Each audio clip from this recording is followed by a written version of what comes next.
Niall Patterson here with the Sky News Daily, and we've got two stories on our radar today. Later, Labour has big plans to sort out the huge issues in our water industry. We've sent our business correspondent Paul Kelso to the Thames to find out more. Are you worried about going to jail? Do you have any concern about prosecution? I need to digest what the Secretary of State has said today. I am completely aligned with what he's trying to do in clean up rivers and the environment. But first, we return once again to Grenfell Tower. The inquiry published its final report yesterday. It concluded that every one of the 72 deaths was avoidable. So no surprise that the survivors and the bereaved are now desperate for justice. And for many of them, that means one thing: criminal convictions. But the police say they're 12 to 18 months away from passing files to the Crown Prosecution Service, the CPS. The former Labour MP, now member of the House of Lords, Harriet Harman, has been talking about that on our sister podcast, Beth Rigby's Electoral Dysfunction. I think that the government have never put a time limit on public inquiries, because that is the idea, is that they should take as long as it takes and that they don't want to fetter their independence. But I actually think 7 years is too long, and in other countries they do set time limits. So, even if you do a full report after 3.5 years and you might have to do some extra bits, I think 7 years is too long. And you can hear much more from Harriet Harman, Ruth Davidson, and of course our political editor Beth Rigby when Electoral Dysfunction is released on Friday. But let's bring in Chris Daw KC, barrister, legal commentator, author of Justice on Trial. Chris, we know that the Grenfell inquiry pointed, several fingers of blame. So do you think there is any genuine prospect of criminal action? And if so, which particular offences? Of course, there are possibilities of prosecution, principally, and the offence that the families are advocating for is for manslaughter, i.e. a crime which directly links to the cause of the deaths of those poor innocent people in that building. There are a number of other criminal offences which are less serious, connected with the quality of materials and more kind of technical offences, if you like, which result largely in very significant financial penalties, but not necessarily in people being sent to prison. Explain for our listeners the concept of corporate manslaughter, how a corporation can actually be criminally liable itself. Corporations have a legal identity of their own, separate from their directors, their shareholders, and their employees. And that's been the case for many, many years since the idea of corporations was invented. When it comes to charging a corporation with a crime, it's incredibly difficult because you have to show that responsibility for that crime lay with someone who was what's described in law as one of the controlling minds of the business. So a very junior employee with no overall power or control to decide how the business is operated can't lead to the prosecution of the company as a whole. So often the problem is in corporate manslaughter investigations that the fault does lie with lower level employees, with operational employees, and the board of directors, the very senior management of the company, particularly when you're talking about global companies or global organizations, sit so far from that individual decision making that the authorities find it impossible to establish that the controlling minds were aware of, maybe enabled or allowed criminal behaviour to take place in the name of the company. Speaking specifically about the Grenfell situation, why are the wheels of justice seemingly turning so slowly in all of this? 2017 was when the tower went up in flames. 2019, the Metropolitan Police said that they would be passing prosecution files to the CPS in late 2021. That has not happened. And we're now looking at a timescale of perhaps 12 to 18 months before even those files are handed to the CPS once again. Well, the reason for that is systemic. Our criminal justice system as a whole is systemically underfunded and has partly, but not entirely as a result of COVID, a huge backlog in the system before the courts. And frankly, this sort of delay for a case of this complexity is par for the course. Every single day I'm dealing with cases where the events of the case, where the alleged crimes took place a decade or more ago. I recently finished a trial where the events took place between 2010 and 2012. The most tragic example of that delay lies with cases of rape and sexual violence, where the victims are waiting on average over 4 years years to give evidence about a single incident of rape or sexual assault. And many of those cases, the vast majority of them, never get to court for one reason or another, including because victims just give up. So this is not just about Grenfell. But look, back in 2020, the then Attorney General, Suella Braverman, in effect changed the rules so that answers given by witnesses to the inquiry couldn't be used in future criminal prosecutions. Does that make the job that much more difficult? Well, it doesn't help because answers given on oath in a public inquiry which are incriminating are admissible in criminal proceedings. So she was legally wrong. The problem is that by someone who's occupying the office of Attorney General saying that in public, however ignorant and however ill-advised it was for her to say it, inevitably anyone who did give evidence and is accused of a crime, and anyone who perhaps made admissions in the course of their evidence which could have been used against them, is going to say, well, the Attorney General effectively gave me immunity or gave me the freedom to say whatever I liked without fear of that being used against me. That's simply not true. But we have Sir Martin Bickmore's conclusion there in black and white. We know who he blames for those avoidable deaths. There will be people listening to us right now wondering what on earth was the point of the entire inquiry if those conclusions, those findings, don't immediately translate into the sort of punishment that, ends with a cell door being locked behind you. Well, you make a very good point. Having heard the inquiry report setting out very, very clearly how those organisations and many individuals were personally or corporately responsible for those deaths, people will be thinking to themselves, well, job done. We now know what happened. We know who was to blame. Surely we just move on to punishing them. But the problem is that the criminal justice process is completely separate from the inquiry process. And this is one of our faults or failures as a society, where we're trying to ride two horses at once. An inquiry is intended to inquire into what happened and try and learn lessons for the future, whereas a criminal prosecution is intended to punish those who are criminally responsible for the events that took place. Those things are completely different. And a criminal trial, as everybody will be well aware, requires proof of guilt beyond a reasonable doubt, whereas in an inquiry, there is no burden of proof. And I think we have to ask ourselves as a society, what's our priority here? Because the two things are in conflict. Let's conclude by just focusing once again on what happened in Grenfell in 2017. Hand on heart, Chris, do you think that those who are calling for justice will ever see it? From the evidence that I've seen, and one has to be careful to a degree because of the risk of prejudicing any potential future prosecution that may take place. But there are individuals who, through the evidence, have been revealed to have been deliberately withholding information about the fire risks attaching to claddings and the construction of Grenfell in a way that, in my view, as a criminal lawyer, looks to me like criminal behaviour, and which looks like there has been a deliberate cover-up in order to protect private interests and for profit. That's the sort of position that does lead to the prosecution of individuals. And if you can take it higher up the organisation, it can lead to prosecution of corporations. But will it happen, and when will it happen? I'm afraid history tells us it happens very rarely. And I sad to say, I doubt very much whether the families will get what they want anytime soon. Thanks, Chris. We will be back in just a moment with Labour's plans to sort out the water industry. Welcome back. The problems with the water industry are well known. Huge profits are being made, yet pollution flows into our rivers and waterways. And the infrastructure, the very pipes themselves, are failing rapidly.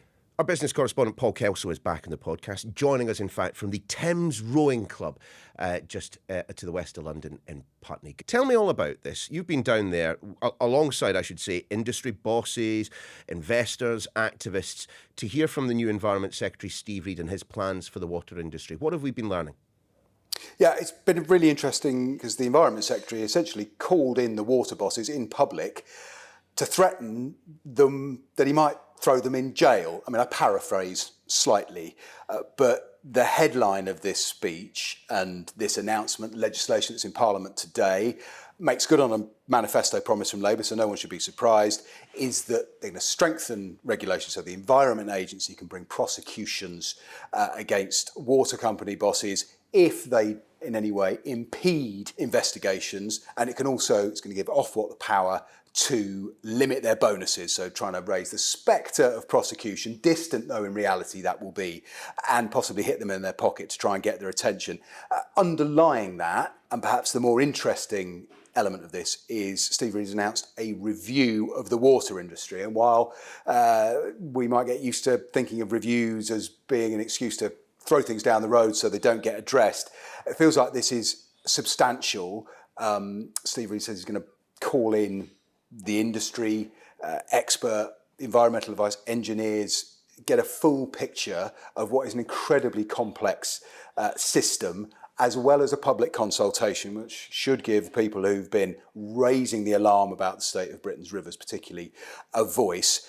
And out of that, come up with a water system that has a chance of working, because the current system simply does not. And actually, it's the one thing everybody agrees on. Campaigners, water bosses, government, the system is broken. There's no timeline, and it probably won't apply till 2030, but it does feel like an opportunity for a reset for the industry. I'd go as far as to suggest that even the choice of venue would suggest that Steve Reed is not shying away from a fight with the water companies. Of course, a boat club on the River Thames. It wasn't that long ago that people were being told ahead of the Oxford-Cambridge boat race not to throw the cocks in the river, otherwise they might get ill because of all the effluent floating around in it. However, that said, we are at the beginning of a review process. Until that concludes, isn't this just slightly more than a bit of finger wagging? I mean, let's be fair, there is legislation that already exists to send water bosses to prison. It's just that the regulator decided never to use it. Yeah, that's absolutely true. There are already laws and regulations in place. The Environment Agency's got powers. Ofwat has got powers to force water companies to act in certain ways.